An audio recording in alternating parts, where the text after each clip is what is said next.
안녕하세요. ODA 코리아입니다.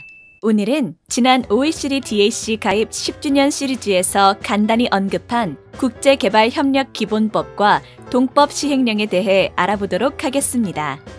올해 전부 개정된 국제개발협력기본법과 동법 시행령은 2010년에 제정되었는데요. 당시 외교부 등 30개 기관은 초청 연수, 봉사단 파견 등 무상 원조 사업을 시행하고 기획재정부는 개발도상국의 차관을 지원하는 유상 원조 사업을 시행하고 있었습니다. 그러나 국제개발협력에 대한 합의된 기본 이념이나 원칙이 미비한 상태에서 다수 부처가 개별적으로 사업을 시행하다 보니 사업 간 연계가 미흡하거나 사업이 중복되는 등 효율적인 국제개발협력의 추진을 저해하는 문제가 있었습니다. 이에 우리나라가 선진공여국들의 협의체인 OECD 개발원조위원회에 가입한 해인 2010년에 우리나라 국제개발협력의 목적, 기본 정식 및 원칙, 추진 체계 등을 규정하는 국제개발협력기본법과 이를 구체화하는 시행령을 제정하였습니다. 이를 통해 국제개발협력위원회 구성 운영의 법적 근거를 마련하고 국제개발협력 정책이 종합적 체계적으로 추진될 수 있도록 주요 사항을 조정, 심의, 의결하는 역할을 하도록 하였습니다. 기본법 제정으로 인해 국제적으로는 ODA 체계를 개선하여 개발 효과성을 제고하고 대외적으로는 국제사회에 우리나라의 국제개발협력 의지를 표명했다는 의의가 있습니다. 국제개발협력기본법은 그간 부분적인 보완이 이루어졌습니다. 2011년에는 국제개발협력기본계획과 종합시행계획을 국회에 보고하도록 함으로써 사업 운영의 책임성 및 투명성을 높이고자 하였으며 2013년에는 ODA 사업에 대한 평가가 효율적이고 체계적으로 이루어질 수 있도록 국제개발협력평가 지침에 따라 자체 평가를 하도록 하였습니다. 2014년에는 국제개발협력의 투명성을 증진시키기 위해 사업평가 과정에 외부 전문가가 참여할 수 있도록 개정하였습니다.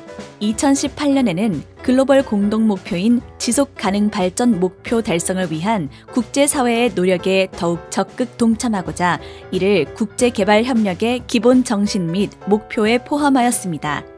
2010년 국제개발협력기본법 제정을 통해 ODA 통합 추진의 법적 기반을 마련했음에도 불구하고 종합전력이나 유무상 원조 간 연계가 다소 미흡하고 무상 원조가 분절화되는 등의 문제가 지속 제기되었습니다. 이를 개선하기 위해 법령 제정 10주년이 된 2020년 국제개발협력위원회의 통합, 조정 기능을 강화하는 내용으로 국제개발협력기본법과 시행령을 전부 개정하였습니다. 국제개발협력기본법 개정에 따른 가장 큰 변화는 국제개발협력위원회의 통합, 조정 기능이 강화되었다는 것입니다. 대표적으로 위원회 설치 목적에 국제개발협력에 관한 계획 및 전략의 조정, 심사 기능을 명시하였으며 위원회의 업무 처리와 원활한 운영을 위해 위원회에 사무기구를 두도록 하였고 위원회의 사업 예산 조정 기능 강화를 위하여 기획재정부가 예산 편성 시 위원회에서 의결된 종합시행계획을 존중하도록 하였습니다. 또한 국제개발협력 사업에 대한 점검, 지원 근거를 마련하여 사업 관리를 강화하고 기존의 위탁 운영 중인 통계 관련 정보 시스템을 위원회가 직접 운영하도록 하여 사업 정보에 대한 관리, 활용도 강화하였습니다. 아울러 국제개발협력 정책 및 사업에 대한 평가 결과를 차기 종합 기본 계획 및 종합 시행 계획, 심사 의결 시에 고려하도록 하여 평가 결과의 환류를 의무화하였습니다. 한편 국제개발협력기본법 시행령 개정을 통해 중점 협력 대상국에 대한 중기 지원 전략의 수립 절차와 평가의 시기 및 환류 등 법률에서 위임한 사항을 구체적으로 규정하였습니다. 국제개발협력위원회는 국제개발협력기본법과 동법 시행령 전부 개정이 우리나라 ODA를 한 단계 도약시키고 성숙시키는 디딤돌이 될 수 있도록 할 예정입니다.